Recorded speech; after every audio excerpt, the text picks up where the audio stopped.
Good morning, everybody. This is Dr. Rao.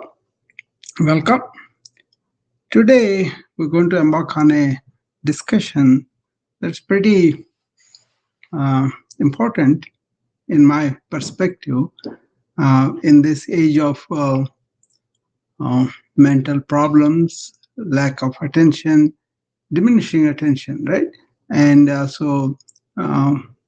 really having problems of anxiety, depression, and whatnot, right?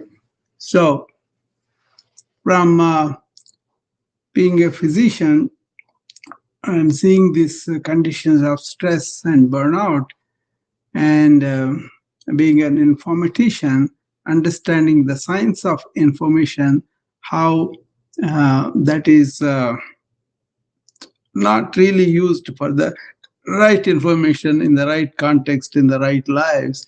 Rather, everything is poured into people's minds, and then they're getting overwhelmed by that, right?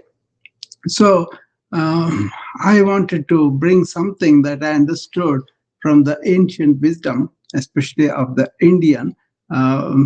Here we're going to talk about some chapters that I got a lot about. How can you be a person that will not be swayed by external events that easily? You are calm and cool when you are having a lot of success, and when you are calm and cool when you are having difficulties in your life, right? So a lot of people get perturbed, really uh, uh, go really deep and kind of, and then waste a lot of energy. And also, they're not able to focus and do stuff that they otherwise could do, right? That kind of thing that was there. And I wanted to really understand that, okay? I want to make sure that people get uh,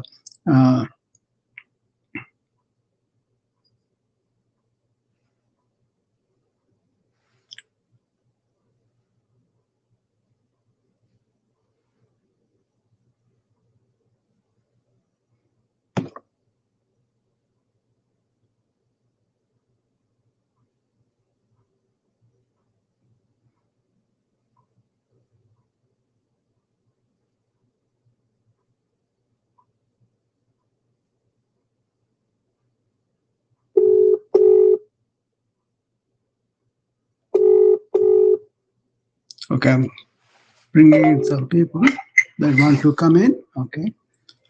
So this is more about learning about our mind, learning our movement of thought according to the stimuli, whatever we get from outside, and learning from really studying ourselves in life. As things happen, are we stable inside, or are we getting perturbed?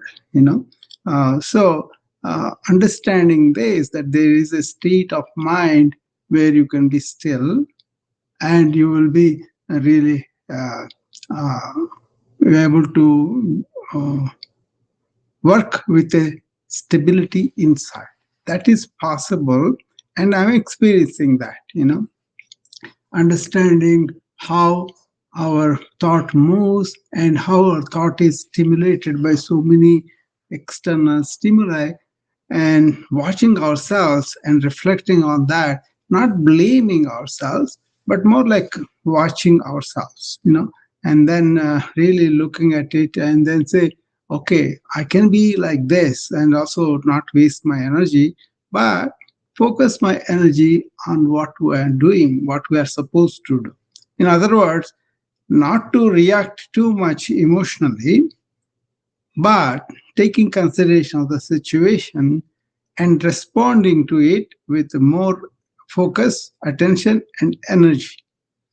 Otherwise, you will waste that energy on a lot of unnecessary anguish, and that is the suffering we don't need to go.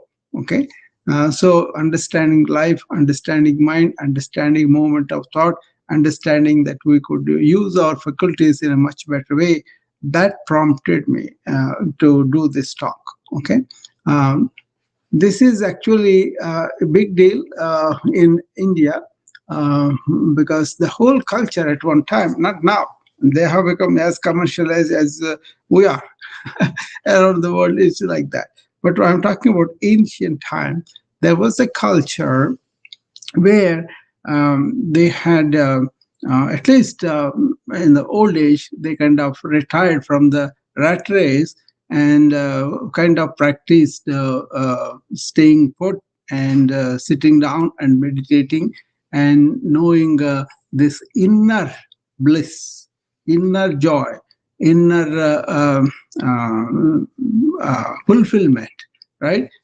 There were systems designed for that. First of all, they kind of put forth in front of people that the purpose of the human life is to turn inward and realize this forever fulfillment, right? And the people who have done that, they had to overcome their chattering mind, their egoic mind, right? The sensation of me and mine. Most of the people operate with it. What is in it for me? I am not to protect what is mine. I want to not give to anybody what is mine. That kind of thing, right? So they transcended that, and they were able to land up in that civilized wisdom. Okay, so they recognize, first of all, they're not just the bodies or minds, but the bodies are tools. And they realize the inner self, which is forever fulfilling, that conscious being with a consciousness, whatever you call it. And that is where they ended up. And realizing that was a big deal. And they kind of put systems of self realization, yoga. Yoga is not just a physical exercise, but if we're realizing this, that was the aim of the yoga, was to realize our inner self, which is forever fulfilling, stable, not emotional, not reactive, but responds to the life in a big way, right?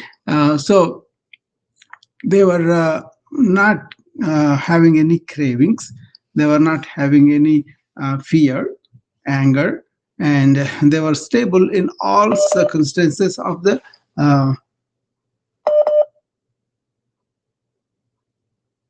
Okay, I'm Satya. Hi, sir. Okay. Happy Diwali, Shubha Diwali. Okay, okay. Let me, I'm in the talk. Let me continue. I'm talking about this stabilized wisdom in a person.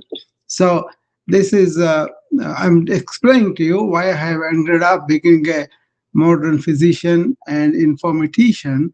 I studied the ancient wisdom with the perspective of what did they say about the mind. So I was telling them the culture was the aim of the culture was to let people not just live, not just to survive, but to really find out what is the significance of a human life that has this intelligence that can remember, memory, past, also that can forecast, that it can have the uh, really into the future and plan and all that. But the essence of us, you do all that to live better in this moment. So you don't go and live in the back. And that is the problem with a lot of modern thing was always building up something in the past, something in the future, and people are craving for it. And also this sense of me and mine. It's all about me. What is in it for me? It's all about what is mine. How can I protect it? That kind of thing. So uh, beyond that, they realized at that level of being, which is the real inner self, which is the fulfilling self, everybody has that. Everybody is rather in it. So realizing that oneness has come, and they promoted that too.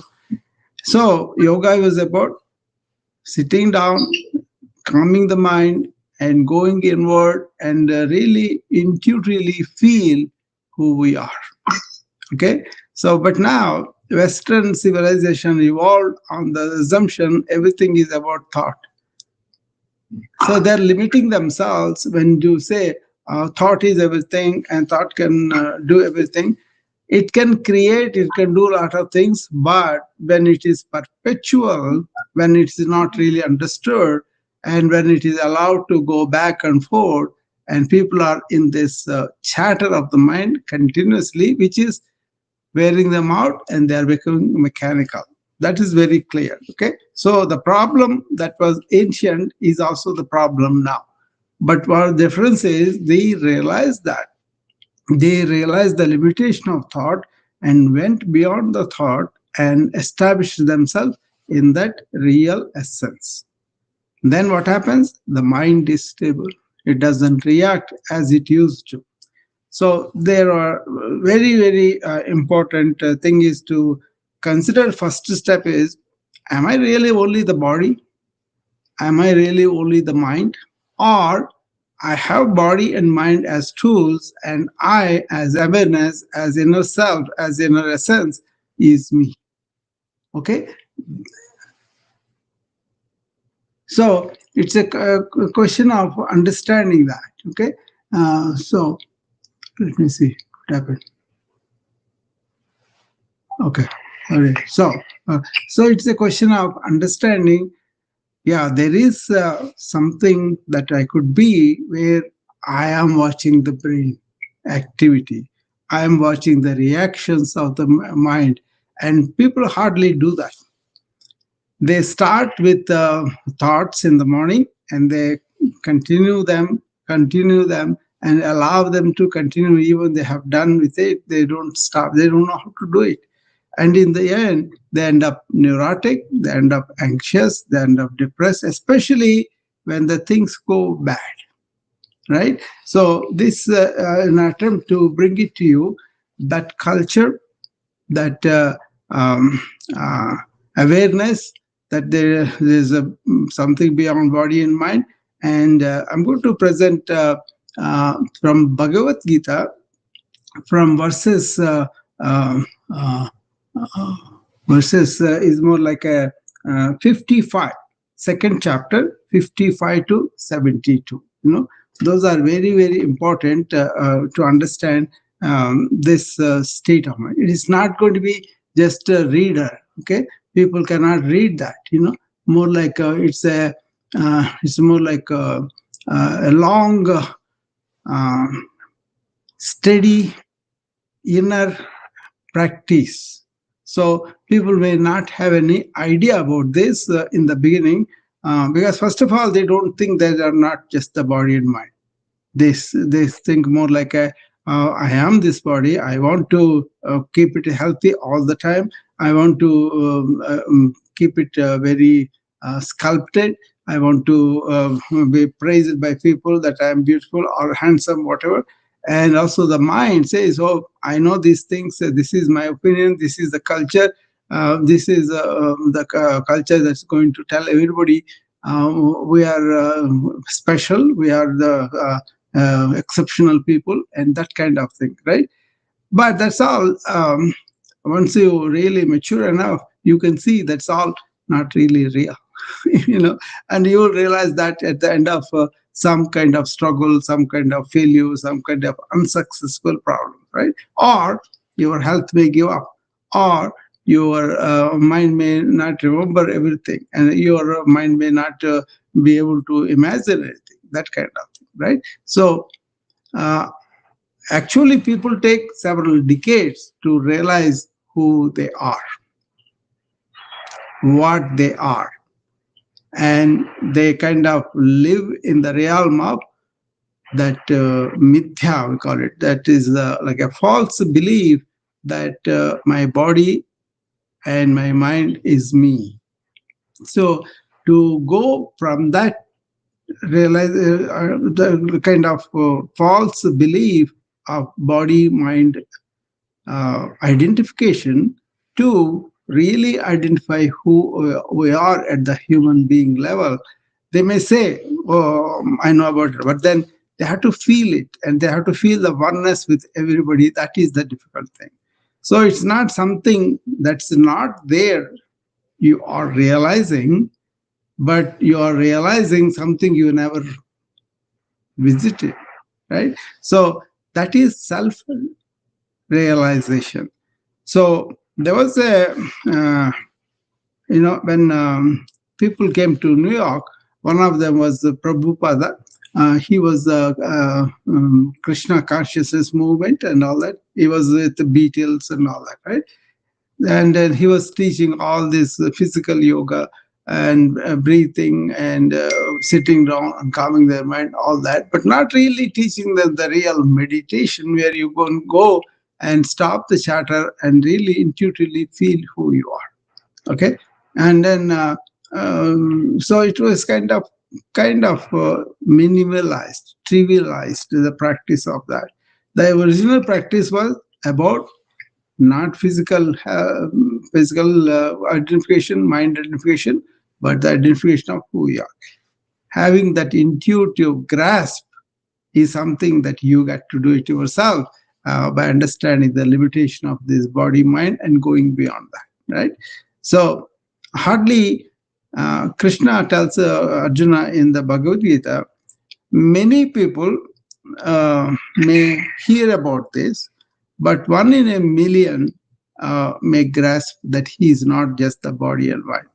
And of those people, if you take those people who realize like a billion of them, maybe one in that billion who already realize who we are, they will be stabilized in their wisdom. That means they're not going to uh, be stable all the time, be really in that grasp that I am beyond this body mind, I am this one. Okay, so this is that rare, this stabilized wisdom thing is such a rare.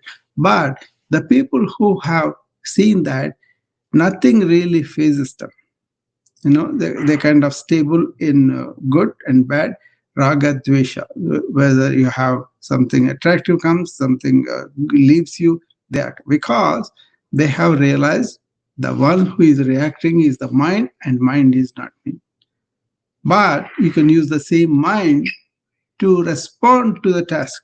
This happens with the small things and big things. Okay, I'll tell you a story of a man who is a ship exporter. I mean, he exports everything through the ships, right? And he is a fleet of ships. And this was ancient times when he was a merchant, and he was doing that. And he became old, so his son took over, and he went on the voyage, and took some ships and then taking goods and all. 1 month later, somebody comes and tells him, "Sir, your son's ship drowned and he died with it." And this man says, uh, "Thank God." People are perturbed. What does he mean? He says, "Thank God." Then a couple of months later, somebody comes and says, "Sir, it's a mistake. It's not your son's ship that drowned. Something else. He is alive and he is coming home." And he says, "Thank God." Then I ask him, "What do you mean by just saying thank God like that?" He says, "Okay, I am thanking God because my mind is stable. I didn't have the reactions like I used to have, and that's why he is a man of stabilized wisdom." He doesn't phase away by anything. It may be very difficult for people to accept this.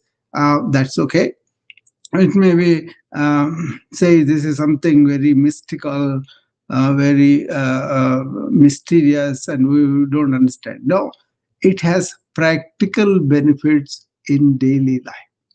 Okay, especially now with the information age, with all this lot of stuff scrapped into it, and then we kind of put a lot of stuff in our mind, not thinking whether it is garbage or whether it is important.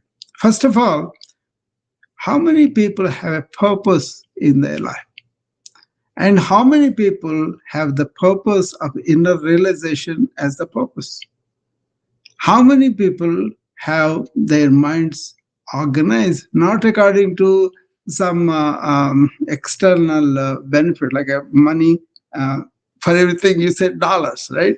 And then you don't have the mental peace, you don't have the serenity, you don't have the joy that human being can have.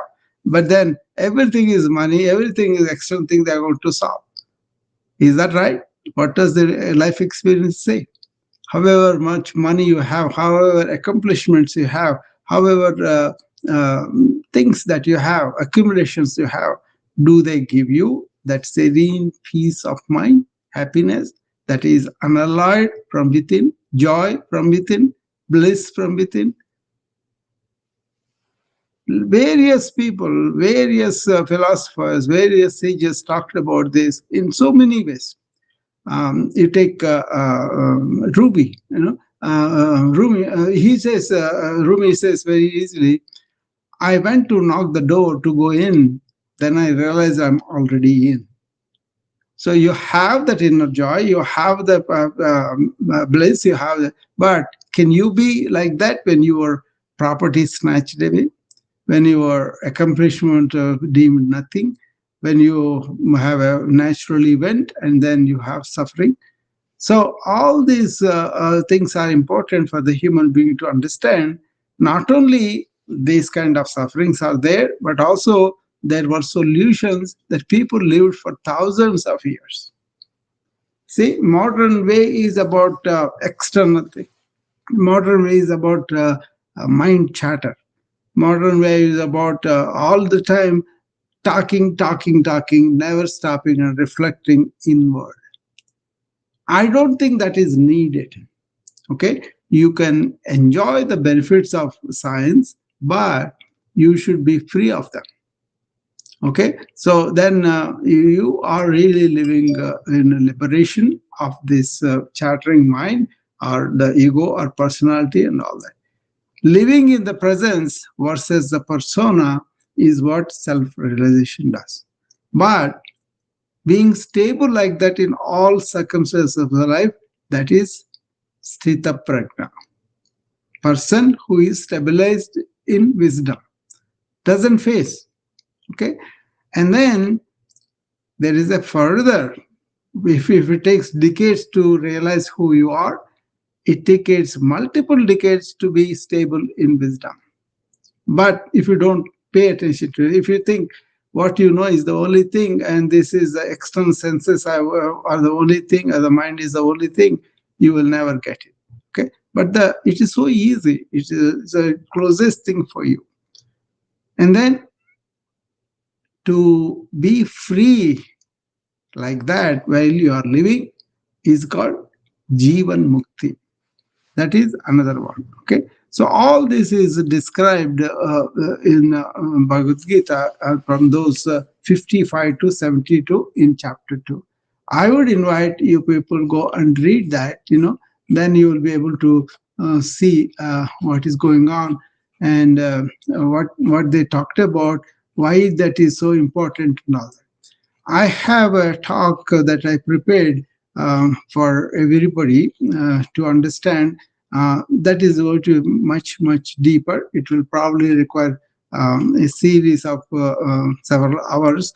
And then if you are interested, you can always email me, and I will give you the Zoom link where you can come and participate in that on several weeks. That means one weekend, several weeks it will take for you to go through all that in a detailed manner.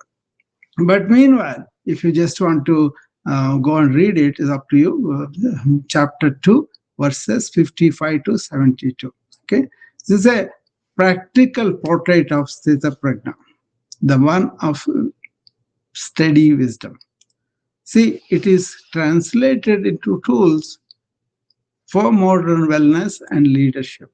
That's how I built it up. It's not just understanding it, just not enjoying it, but it's like trying to share with people who are really want to know it and then be really in their steady wisdom. Okay, see, this is about inner equanimity. This is like a foundation for proactive wellness. See, a practical portrait of stitha pragna translated into tools of modern wellness and leadership mean that you are like this in life, here and now, not in your mind some philosophy. But what happens if you like somebody cheated you, or something you lost, or some accident happened? How do you respond? That is what we call swadhyaya, studying yourself in life as things happen. Okay, once you do that, then you will understand, okay, this is why I am really reacting, and my mind is reacting. So you become the observer. You are beyond what is happening within you. Okay, so think about that. Okay, as you go deeper and deeper into this topic, you will find how much you are conditioned to think something else, and that conditioning is making you really suffer. Okay, so once you realize that, for example, somebody built you like money is everything, only money is can get you happiness, then you realize sooner or later that's not true. By yourself, not somebody is saying that. So it's a question of growth, it's a question of understanding, right? Once you do that, you will be able to understand. Okay, so the whole thing starts in Bhagavad Gita.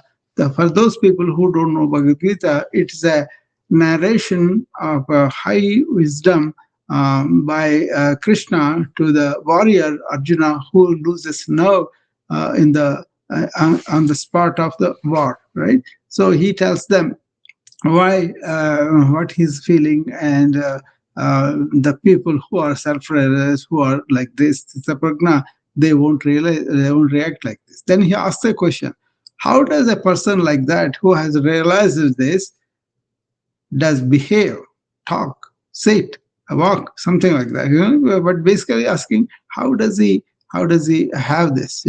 So then, how does he behave? How does it help him in his life? Then he describes this.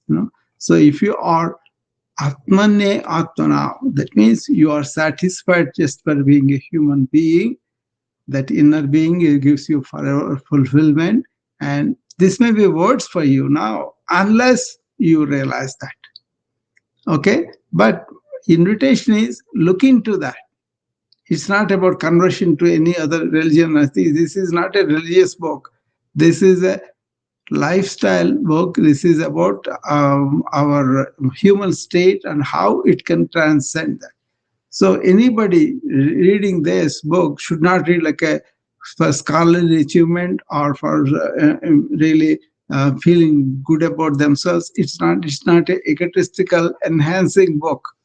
It is about transcending the ego and staying in the inner self, which is accepting everybody, one with everybody, and understands the suffering, and then with compassion, with kindness, gives you the way out of any situation in life. So Mahatma Gandhi, for example, he used this Bhagavad Gita as a reference. Unfortunately, many of the Indians don't even have the foggiest about Bhagavad Gita, and that's a great loss. I tell them, they get angry with me, but that is the truth. They don't really. How many of my friends who join me take a steady study of Bhagavad Gita. He used to use it as a reference whenever he has problems in life, or it could be in independent struggle. It could be so. That's why he didn't have a ego which was seeking for some role. He didn't seek to be prime minister, even though he was instrumental. He was the main person for the freedom struggle. He didn't aspire for any positions. He didn't take it also. Okay. And he didn't aspire certainly wealth or fame or anything like that. Somebody asked him, "What are you, Mr. Gandhi?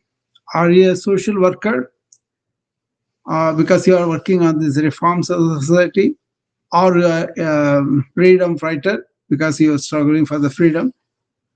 What are you?" Then he said, "Sir, I'm do all those things, but then I'm not any of them. I'm just a simple seeker of truth and God." That truth is within him, that he found that, and that's why it is abundant within. He doesn't need anything outside. It didn't bother him that he was jailed. It didn't bother him that he was abused in so many ways, right? But he was very much settled within himself, and that's why he was jail time also became very productive time for him. That is stitha pragna. Okay, how does this affect something that Gandhi has done? I'm not going to the chapters because that's a major discussion. So I'm going to take maybe 6 weeks weekends. Each week we can do from 55 to 72 some of the chapters according to the themes, and then you will have a greater idea. So if you're interested, you can join me. I'll be doing this like this. What happened with Gandhi was influencing Martin Luther King. Non-violent, but really working for the righteous thing. What is right in life, right? And then that influenced Nelson Mandela. And he was in the jail. He lost all his life, but then he didn't have any hatred for his captors. Came from this understanding. So this is that important. This is that significant. If you understand, if you really appreciate it, then you may do a lot of things for the kids and for the understanding in the education and for the relief of stress and burnout in life we have, right? So understand this, and then you reflect on it, and then see where you go in your truth seeking, where you go in your real understanding, and where you are not really muffled by your own condition, by the culture, by the times, by the people who talk about. All the people who are coming and talking about being, or inner being, they can only validate themselves. They cannot point out to anybody. Okay, that is the difficulty. This is not like a mass teaching. This is like a reflection of yourself by you, and then understanding where you are. Are you stuck in your body, stuck in your mind, stuck in your emotions, or conditionings, or beliefs, or you are beyond all that? That's up to you to determine. So anybody has any questions, you can what do you feel, you can tell me about it. Sharmi, anything you want to ask me?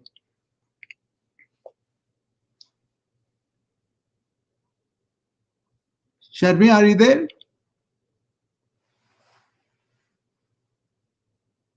You can see her, but I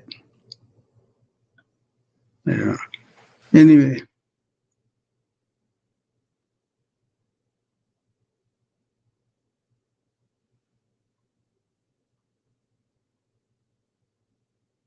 okay, anybody on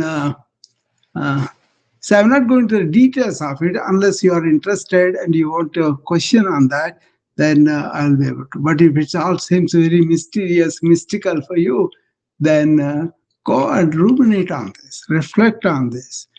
Are there states where we can be completely stable, even the bad things happen in our life?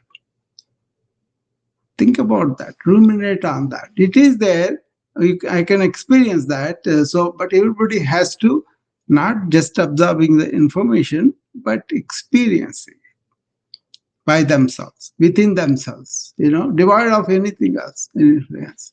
And you will find a lot of things that are influencing you, and that may not be real, right? And then lot of things you can see for yourself if you are simple enough. Okay, if you are a scholar, if you are like a clever person, you cannot see this. You got to put all those activities of mind aside to feel intuitively who you are. Okay, anybody hearing me? Satya, can you hear me? Okay. Yeah. See, these are some things that you want to explore yourself. This way of life was very much uh, crowned in ancient India. This is called Adhyatmika Chintan. See, here they were more talking about inner soul and really getting into the soul rather than information or brain activities and all that. You can build things outside. You can make your life comfortable. But if you want to feel comfortable, you want to be stabilized within you, then you need to have this kind of thinking about what is life after all, why we are living, what's the purpose of living, where did we come from, where are we going to go after death. These are all the existential issues that were explored tremendously in a major way by the ancient Indians, several other cultures too, Chinese culture, Egyptian culture, or even the Native Americans here in America. So many people are in touch with the nature, touch with the spirit, and touch with their own inner spirit. A human being with a good spirit of kindness, compassion, love, and friendliness, he is appreciated, right? But now it has become a clever, shrewd, and thinking for himself, accumulating things for himself, that has become the way of life. This Adhyatmic Chintan as a way of life lost its fervor, right? I happen to touch on that. I can tell you, it's way superior than the materialistic existential life. Okay, so obviously human beings all have questions, and they may have quick answer, but then this is not about quick answers. Rather, finding yourself what's going on. Okay.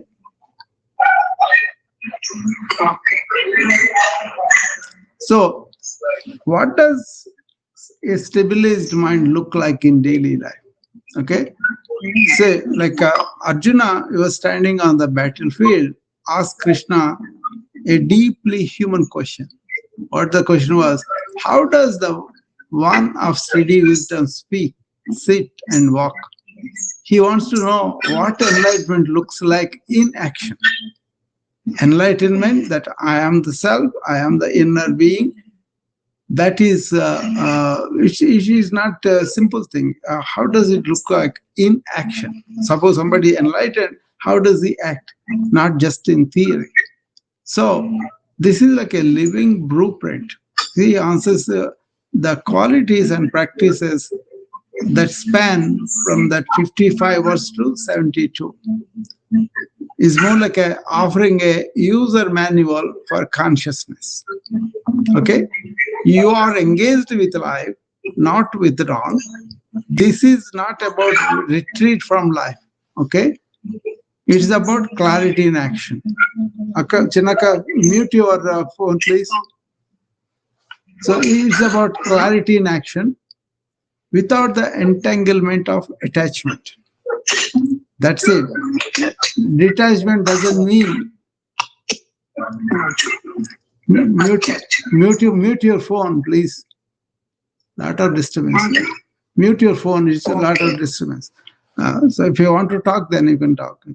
So it's about detachment is not about leaving people.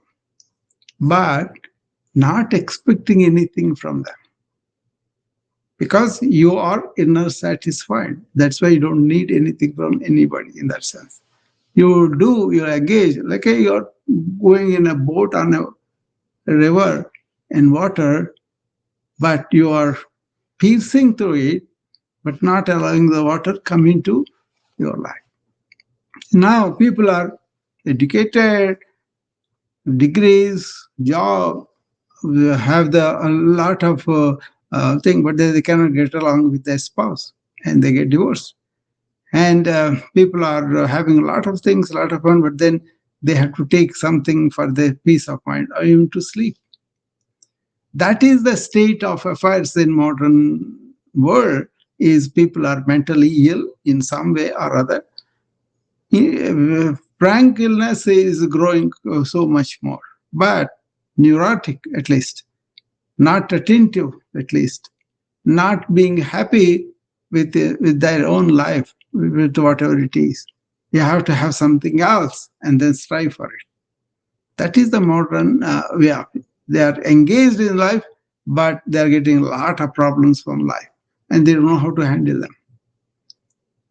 So this is serious stuff, because human wellness, human welfare, and human happiness is all right here and now. But we leave that and we go somewhere else. That's why sit down in the morning, sit down in the evening, and reflect on these truths and understand what's going on. Understand there are solutions for this. And then you will be able to can not go to a therapist, not go to some teacher or something, but your own inner way of looking things and understanding them. You get it? Okay. Anybody is hearing there? I want to come and say something. I'll be happy to listen to what they are. There are people on the Noom vibe. So,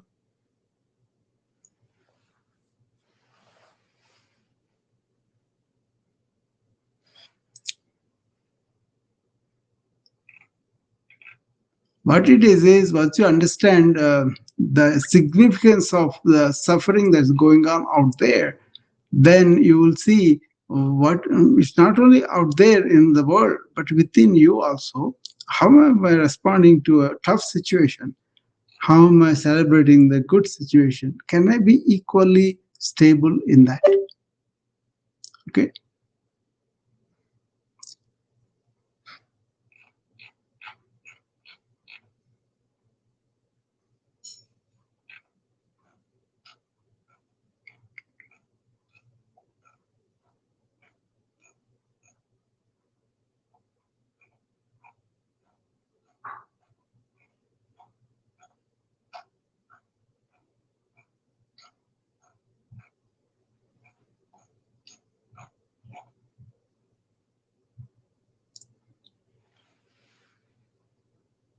See, in that chapter, he talks about the ocean mind.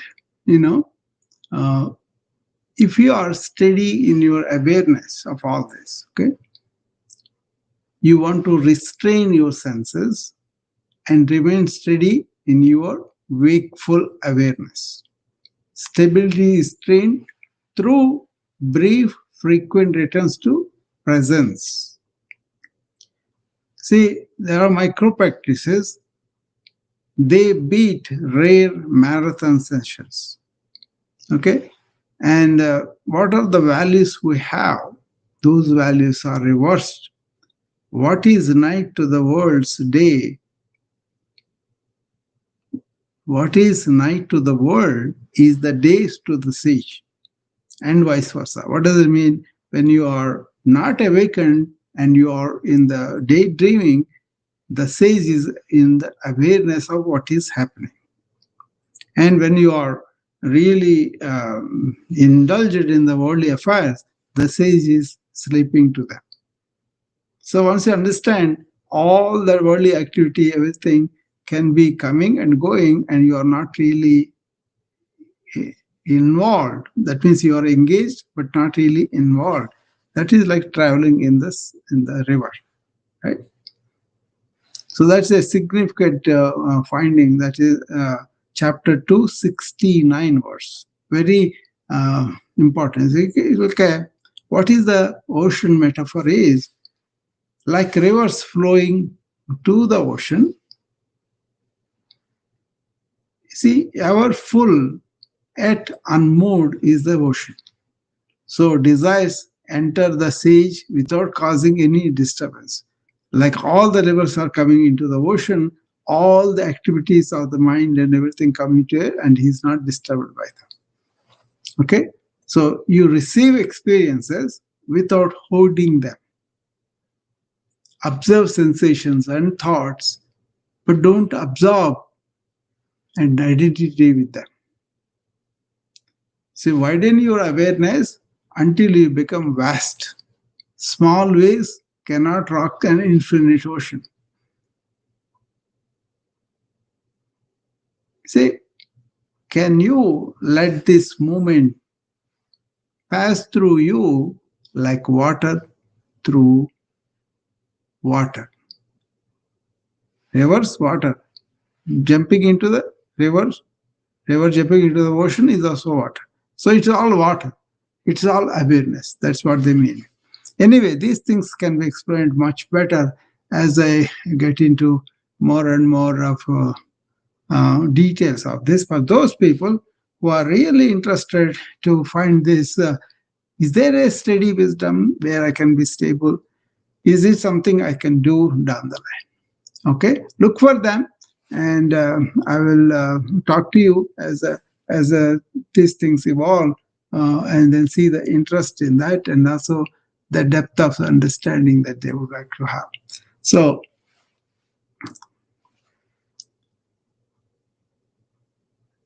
I will stop it here because this is too much for a lot of people to even to understand.